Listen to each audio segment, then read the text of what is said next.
सब हर रोज तो नहीं आती ना आपको इतनी अच्छी स्टोरी या कोई इतनी डिटेल्ड स्टोरी या एक एंगल होता है आपका।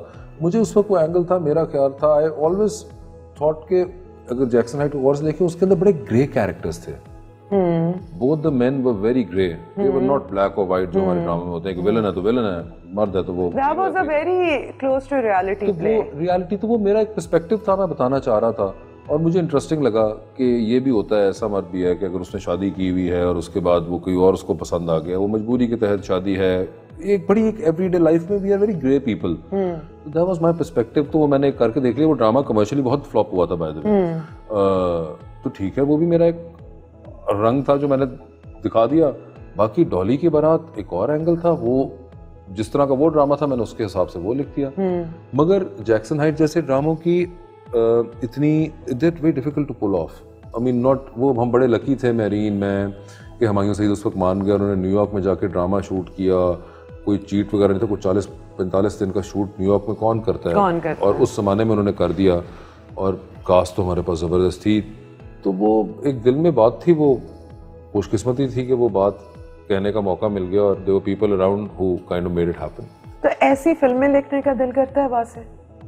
ऐसी फिल्में अभी तो नहीं मेरा दिल कर रहा। अच्छा, दिल ही नहीं कर रहा? नहीं, क्योंकि मुझे कहानी नहीं उस किस्म की कोई अपील कर रही। Okay. मेरे पास हैं कहानियां, मेरे पास देखें अक्सर होती हैं, मगर देखिए फिल्म के अंदर ना असल में जी बड़ा मसला ये है, मैं क्योंकि मेरा अपना बैकग्राउंड थोड़ा सा सिनेमा इंडस्ट्री से ताल्लुक रहा, फैमिली की वजह से। जी बिल्कुल, वो एग्जैक्टली। तो वो बचपन में सुना सारी पाकिस्तानी फिल्में देखी। जी बिल्कुल बिल्कुल, क्योंकि they were in this business for 70 years before Pakistan actually. तो मैंने ना बड़ा कमर्शियल एंगल देखा, फिर मैंने वो टाइम भी देखा कि जब सिनेमा ख़त्म हो गया, टीवी चल रहा था और फिर कोई फिल्म बनाने को तैयार नहीं था। तो मेरे ना कहीं बैक ऑफ द हेड मुझे प्रोड्यूसर बड़ा उस पर रहम भी आता है कि प्रोड्यूसर रहेगा तो फिल्म बनेगी। तो उसके अलावा मुझे अपना पर्सनल शौक नहीं पूरा करना, एटलीस्ट तब तक कि जब तक मैं किसी को डिसीव करके ना करूं। कोई मुझे ऐसा कोई प्रोड्यूसर मिल जाए। यानी कि आप के लिए ये जरूरी है कि आप जो भी फिल्म लिखें प्रोड्यूसर को उसमें पैसा मेरी कोशिश कम से कम जरूर हो, बाद में फिल्म चले या ना चले इसकी गारंटी नहीं होती, मगर मैं बिल्कुल ही यानी कि मसाला फिल्म लिखनी है, मसाला या नहीं, एंटरटेनिंग फिल्म होनी चाहिए जी। ठीक है, तो चेंज कैसे आएगा सोसाइटी में? चेंज क्या, सोसाइटी में चेंज क्या लाना है मुझे बताएं आप। कोई चेंज की जरूरत नहीं। आप चेंज ला रहे हैं ना, आप देखें जिसके पास जिसका जैक लग गया और जिसको पसंद है वो जाके देख ले केक, वो देख ले लाल कबूतर। मैंने तो नहीं रोका ना किसी को। तो मैं अगर जवानी लिख रहा हूँ तो यार मैं जवानी लिख रहा हूँ। Okay. आप बना लें change. So you believe in entertainment for the sake of entertainment, no, not I believe for in entertainment the sake of change. No, entertainment for the sake. This is a very, I find this debate to be very weird. Okay. Because the thing is कि जी मैं तो नहीं producer मैं अब ये बात बड़ी वो awkward हो जाएगी और मैं करना नहीं चाहता। Let's discuss it. No, but I am going to tell you. For me, it's very important that a producer has to make money. At least I have to try for sure that it has to make money. मेरी जो अपनी sensibility Pakistani cinema की जो readings हैं, business की भी, box office की भी, मैं उसके मुताबिक एक कहानी करता हूँ। हमारे पास बड़ी कहानियाँ आती हैं, मुझे पता होता है कि इस फिल्म को सिनेमा में देखने कोई नहीं आएगा। मुझे लगता है कि हमारे यहाँ पे फिल्म मेकर्स डिसीव भी बहुत हो रहे हैं। फिल्म मेकर्स, मैं कहता हूँ उनको डायरेक्टर्स नहीं कहता, वो डिसीव हो रहे हैं ईरानियन सिनेमा से। डिसीव हो रहे हैं? जी, ईरानियन सिनेमा से डिसीव हो रहे हैं, बॉक्स ऑफिस के मामले में। इंस्पायर हुए, आप प्रोड्यूसर को डिसीव कर रहे हैं। एक चीज आप जरा समझने की कोशिश करिएगा, मैं थोड़ा डिटेल में जाऊंगा जरूर, जिसके ऊपर मुझे बहुत से फिल्म मेकर्स और ब्लॉगर्स जो हैं वो शायद बाद में गालियां भी दे रहे हो, but I don't give a dam. आप ईरानियन सिनेमा देखते हैं, ईरानियन सिनेमा जो है वो पाकिस्तानी टेलीविजन है, पीछे है पाकिस्तानी नहीं। आपको मैं समझाता हूँ किस तरह। आपका पाकिस्तानी टेलीविजन जो है वो reality based acting, reality based shooting, reality based everything के ऊपर बेस्ड है। इंडिया के अंदर सिनेमा जो है वो एग्जैजरेट, उनका टीवी भी रियलिटी बेस्ड नहीं है। ये अब इस चीज को समझिएगा। लेकिन उनके देखे दो टीवी की हैं, एक वो जो अपने मासेस के लिए बनाते हैं और एक दूसरा जो वो टीवी बना रहे हैं जिसमें मेड इन हेवन उन्होंने बनाया, सीरीज बनाई। रुक जाइए, आप जंप कर गए गन। ओके, ये जो आपने मेड इन हेवन और सेक्रेड गेम्स बताया, ये नेटफ्लिक्स की, लेकिन उनके अपने भी अपने चैनल के सोनी पे जो चलते हैं। कुछ नहीं सोनी पे चलाते वो, पिछले 20 साल का इंडियन टेलीविजन, सोनी, कलर्स, जी टीवी उठा लें, 8 से 10 के दरमियान में उन्होंने आपको सिर्फ सास बहू बेचा। Not a single play they have run.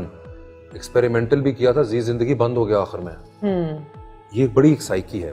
वो लोग टीवी पे देखते हैं एग्जैजरेटेड चीज, ढैन ढैन ढा ढा, लाउड मेकअप, एवरीथिंग। इसीलिए जब सिनेमा के अंदर बनी ना gangs of Wasseypur, they were like अरे रियलिटी बेस्ड इस तरह का होता है, it appeal to them. Pakistani TV since its inception is based on theatrical style of acting, writing, direction. ठीक है, आप पीटीवी के जमाने में एक्टिंग करते थे, 3 कैमरे, थिएट्रिकली लिखा हुआ ड्रामा, एक्टिंग स्टाइल भी बड़ा, वो पॉजेज, ये वो. It was theatrical and reality based. Exaggerated नहीं था. एग्जैजरेटेड होती थी 80s की पाकिस्तानी फिल्म, चीख मारी वहां जाके, कभी सब एक्टिंग कर रहे हैं टीवी पे, बड़ा कंट्रोल्ड इमोशन, तलत सब एक्टिंग कर रहे हैं. ये एक्टिंग आपको देखने को मिल रही है ईरानियन सिनेमा में. पाकिस्तानी सिनेमा ऑडियंस जो है वो नहीं देखना चाहती जो उनको 7 दिन टीवी पे देखने को मिलता है. आज का जो ड्रामा है, मेरे पास तुम हो, चाहे जो भी आपका ऐदे वफा जो चल रहा है ड्रामा हिट, वो सब एक्सटेंशन है उसी Kabir Khan school of thought की एक्टिंग की. वो एक्सटेंशन है उसी Mohammad Nisar Hussain school of direction की, वही Amjad Islam Amjad school of writing की. आप नहीं देखेंगे कि पाकिस्तानी ड्रामे के दरमियान में एकदम लड़ाई शुरू हो गई, गोलियां चल रही हैं, ये वो, बिकॉज साइकोलॉजिकली हम उस पर नहीं सेट हुए, हमारी ट्रेनिंग ही वो है. ईरानियन सिनेमा और पाकिस्तानी टीवी एक जैसा है. This is why I am saying so. इसलिए जब ऑडियंस सिनेमा में जाती है पाकिस्तानी फिल्म देखने, they want something different from Pakistani TV. तो यानी कि फिर हम रियलिस्टिक चीज वहां नहीं बनाए नहीं, आप बना ले. मैं आपको सिर्फ रियलिटी बता रहा हूँ अभी तक की, चलेगी नहीं कि अभी तक का रिजल्ट आपके सामने. देखे, मैं आपसे ब्लॉग की बात नहीं करता कि आपने कितने जबरदस्त आर्टिकल लिख लिए या लिखवा लिए, या आपको 4 स्टार्स मिले, कौन कौन से. मेरी 3 फिल्मों को 2-2 स्टार मिले आज तक आपके मेन अखबारों से, डॉन, ट्रिब्यून और तीसरा न्यूज इंस्टेप. 2-2 स्टार लेके मैं 50 करोड़ रुपए का बिजनेस कर बैठा हूँ. जिनके पास 4 स्टार उनके तरफ बिजनेस तो पता करें, उसमें तो कोई बात ही नहीं करता. अगर फिल्म पैसे नहीं बना रही तो उसका फायदा तो उसका कोई फायदा नहीं. उसका फायदा नहीं है ना. हमें स्टेज पे नहीं है. 150 ब्लडी स्क्रीन्स, वो 150 स्क्रीन्स किन फिल्मों से बनी है मुझे बताएं आप. मुझे एक सिनेमा वाला बता दें जिसने 150 स्क्रीन्स के नंबर पे आया और उसने कहा यार वो केक फिल्म लगी थी तो यार उसके अंदर पैसे नहीं बने तो यार सिनेमा स्क्रीन खोलते हैं. अरे भाई क्या बात कर रहे हैं. सिंपल सा फैक्ट है ना, नामालूम अफराद चली है, उसने 20-25 करोड़ रुपए का बिजनेस किया तो सिनेमा वाला इसलिए सिनेमा बनाएगा. बिल रॉय ने अगर इतना बिजनेस किया तो वो इसलिए पैसे सिनेमा बनाएगा. आप कभी सुना है आपने कि मैंने एक शादी घर खोल ली है और शादी घर के अंदर यार कोई शादी नहीं हो रही, वो कोई डांस का फंक्शन नहीं हुआ, कोई मेहंदी का फंक्शन नहीं हुआ, कोई वलीमा नहीं रखा, वो आए थे मौलवी साहब आगे 5 मिनट निकाह करके चले गए तो एक और शादी घर बनाते हैं. मुझे ये बताइए, एक लॉजिक है ना. आप एक कंज्यूमर मार्केट में बैठे हुए हैं और आप मुझसे बातें कर रहे हैं कि जी वो आप जरूर आर्ट के जरिए चेंज लाएं, मगर मुझे इशू क्या होता है कि आप कमर्शियल सिनेमा को, ये हमारे जितने इंटेलेक्चुअल एलीट और जितना ये आपका इंग्लिश सोशल मीडिया है और आपके इंग्लिश अखबार हैं, ये गालियां किस मुंह से देते हैं यार. ये 150 स्क्रीनें किसने बनाई हैं?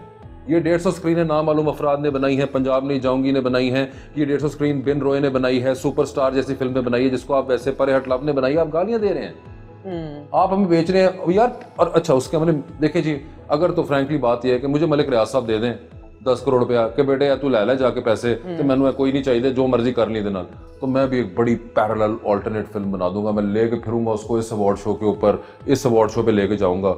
मेरे अंदर गिल्ट नहीं होगा कि अगर ये पैसे वापस ना आए तो मलिक रियाज साहब को कुछ हो जाए. तो ये नई जनरेशन जो है ये आगे जाके इसने संभालना है. नहीं जी, मगर फिर संभाल रहे हैं ना. ये देखें, ये तो इससे नहीं निकल रहे. ये जो एक चीज हमारे हाथ में दे दी है, सब कुछ इस पे करवा लेना हमसे आप.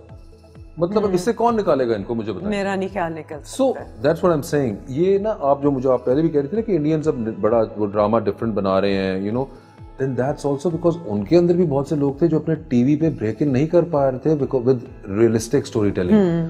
So luckily for them they got a Netflix और एन अमेज़न.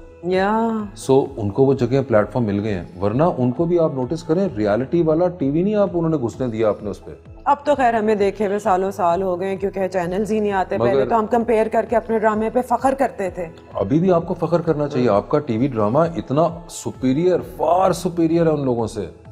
लेकिन अभी भी मुझे पर्सनली बहुत इश्यूज हैं क्योंकि टेलीविजन पे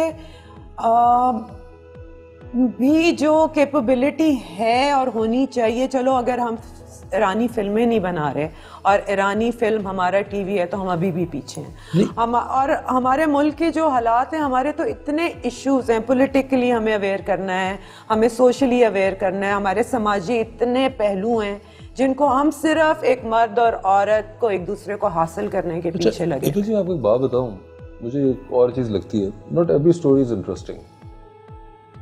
Not every novel is Raja Gid. I hear this from lot of people and then लोग कोई मिलते हैं तो मुझे भी कहते हैं, और मैं बाकी कुछ सेलिब्रिटीज़ के सुनता, तो कहते हैं इतनी कहानियाँ हैं यहाँ पे पड़ी हुई है वो। मुझे ऐसा लगता है कि मुझे तो लगता है डर्थ ऑफ कहानियां हो गई हैं, कहानियां कम हो गई। टेलीविजन की बात कर रही हैं, देखिए वो एक बात हुई है ना, कमोडिटी एक कमर्शियल मार्केट है। अब एक टाइप के ड्रामे के ऊपर रेटिंग आ रही है, सब उसके पीछे भागते हैं, दुनिया भर का असूल है।